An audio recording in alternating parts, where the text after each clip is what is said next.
What's up, guys? Chris back from Burgles Brewing, and hey, it's good to be back. It's been a while, been a few months since I recorded a video, so it feels good to be back in front of the camera, but a little nerve-wracking because, like I said, it's been a few months since I've sat here and done this, but let's just get into it. I mean, you can see I got a beer in front of me, so you know that means I'm doing a review video again today, but I'm adding a new little wrinkle to this, and you can see I got commercial beer here, my favorite, local brewery, Millhouse.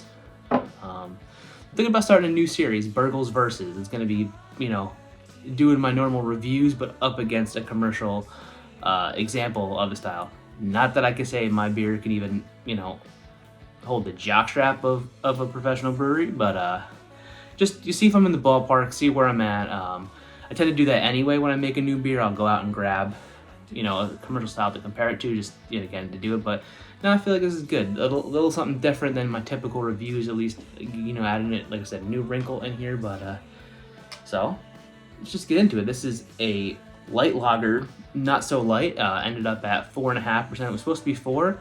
Ended up getting 80% efficiency on the brew, which I've never gotten over like 77. So it's really good for me. Can't really complain about the extra ABV. But malt bill was 6 pounds of Pilsner malt, 1 pound of Vienna, and all crystal hops. Like 0.75 ounces at first wort. I did a 45-minute boil, and then I added another ½ ounce with 5 minutes left in the boil there. And then for the yeast, I used Lite Diamond Lager. It's a new yeast to me. I normally typically go 3470, but I haven't been too happy with that lately, so I tried to go Diamond Lager. I pressure fermented it at 66 degrees. I know, a little unconventional, but not having temp control in my pressure fermenter, but really kind of pushing the Diamond Lager to the limits and seeing, what that got for me. But so, yeah, let's get into it. See, I got the little clip of it when I first poured it. Had a big fluffy head. Dissipates pretty quickly. I don't know, in light lagers if that's typical. I kind of think so. There's not a whole lot. I don't think it holds the head really well, or it could just be me. I mean, I did hit this with gelatin too, but the condensation right now down here is not doing this any justice. But I mean, this thing is crystal clear. If the condensation would ever clear up, you could see it right through it and see that nice treehouse logo in the back there. But so you can go. I mean, it's presenting a little more golden in this lighting than it actually is. It's more kind of like a really pale straw yellow, really, like you'd expect a light lager. So I think color's perfectly on point. Yeah, right off the bat, you get a little bit of that kind of light hay cracker on the nose. The best way to describe it is lagery. The yeast is coming through really clean, no yeast character, no weird off flavors from fermenting it high. I think the pressure helps keep that down. So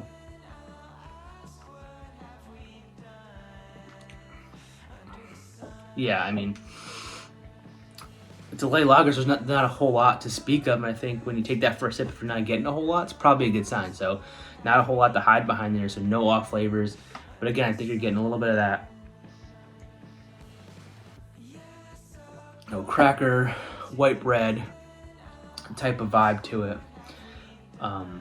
When it was fresher, this has probably been in the keg about a month to 6 weeks now. The crystal hops really kind of popped, gave a nice little floral, maybe a hint of citrus in there. It was really kind of nice in the back end. So not like a typical, as you would like a light lager, but yeah, really, really clean, really smooth.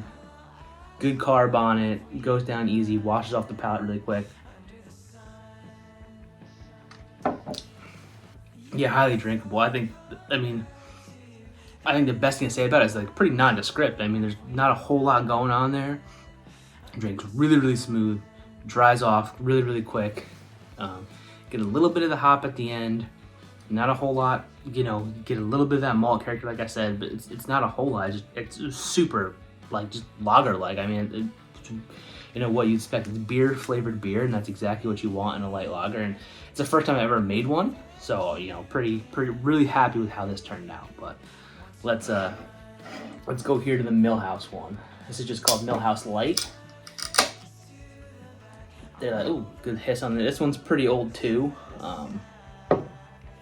That's my fault. It's been meaning to do this for a while, so it's been in, sitting in the old beer fridge for a while. But I'll pour that in there. A little dirtier of a glass than I would have wanted, but nothing a little smack on the table can't fix. But we put them side by side, and I mean the color is almost identical. I would say it's probably identical to my eye from my angle. So yeah, definitely not a clone recipe. Wasn't trying to clone this beer, but this is a really good example I like of a light lager. So this is what I picked. So here, read the ingredients on this one. Happens to be eerily similar-ish. Got crystal hops and just 6-row barley. That's it. Obviously some sort of lager yeast. Don't know what lager yeast, but it's they said crystal hop, so same as I used. 6-row. I used Pilsner, so a little bit different. But you can see the color is very, very similar. I'd say mine might be a shade lighter if I had to guess. But yeah, this is 3.5% and 10 IBU. So I think mine was around 10, 15 IBU. So IBU similar. Obviously alcohol percentage a little different. So that's it. But head on this one dissipated really, really quickly. You can still see my carbs popping up here. This obviously it's still going. So the nose on this is a lot heavier than mine. Also, that right, you get much more malty kick to it. I don't know if that's the 6-row. Gives a little more character. But yeah, but again, this is super clean. No yeast character to really maybe a slight sulfur maybe in there, but I mean nothing normal. You wouldn't get out of a normal light lager, so.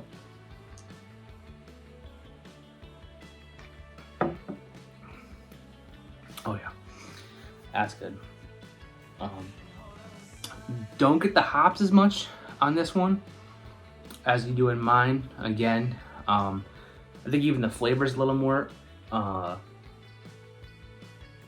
subdued, and that could be again, 4.5% to 3.5%, a little more alcohol, a little more malt character coming through.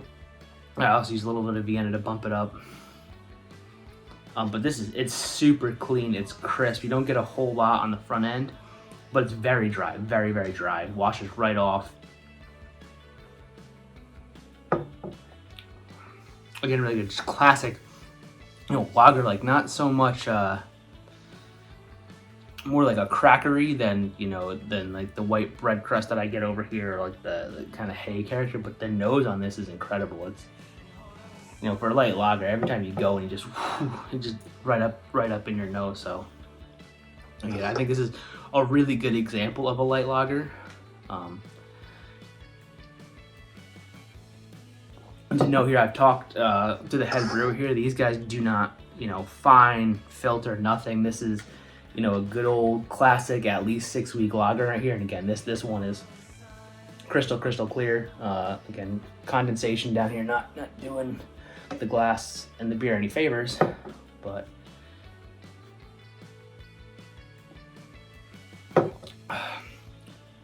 gee, this one might have even though it's lighter, I think this one has a little more sweetness to it.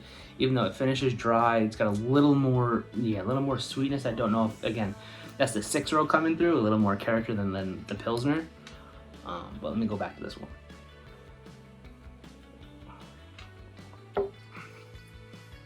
Mine's warmed up a little bit. It's got a little more aroma to it. But now that I'm going back, I think this one actually might have more malt flavor.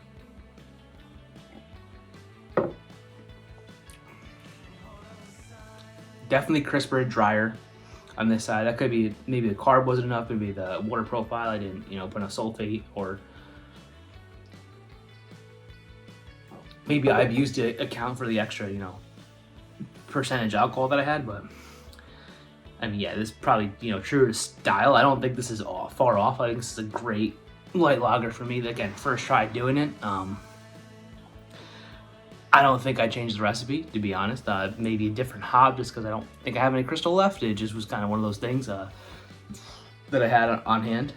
So besides hops, I don't think I would change it. I think I would go again and just try to keep improving on, if I'm gonna get 80% efficiency, lower, you know, the amount of malt a little bit to make up for it.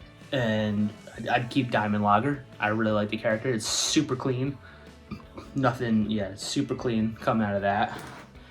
I'd probably even pressure ferment in the 60s again, like at ale temp. Like, I don't think it's having any harm effects, and maybe lower the mash temp to try to get it more crisp and dry like this. But other than that, I think this is a really good beer. It's probably one of the best ones I've made in a long time. It's probably in the top 5, especially for a light lager that not a lot to hide behind, and I kind of hit on it first try. So really impressed with that.